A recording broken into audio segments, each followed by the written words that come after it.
এই নির্লজ্জ স্বার্থপর বাঙালি, তোরা আর কবে মানুষ হবি? আমরা বাঙালিরা এরকম একটা জাতি, বিপদে পড়লে বাইরে বাপ ডাকি, আর বিপদ থেকে উদ্ধার হইলে স্বয়ং আল্লাহরও বুইলা থাকি। এবার কোটা বিরোধী আন্দোলনে ছাত্রদের পাশে প্রবাসীরা দাঁড়াইছে। ছাত্রদের কথায় প্রবাসীরা রেমিডেন্স বন্ধ করতে সরকারের মেরুদণ্ড ভাঙে দিছে, যার কারণে সরকারের অধপতন হয়েছে।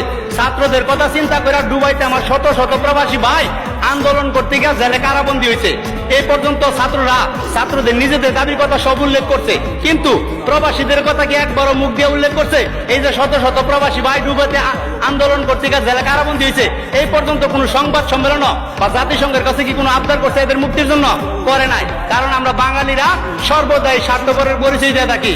ছাত্র ভাইরা, তোমরা চিন্তা করো না, এবার বিপদে পড়া ভাই ডাকছো, রেমিডেন্স বন্ধ করছি, আবার বিপদে পড়া বাপ ডাইকো, তোমাদের জন্য লাঠি সুটা নিয়ে ময়দানে নামবো। হারামির দলেরা।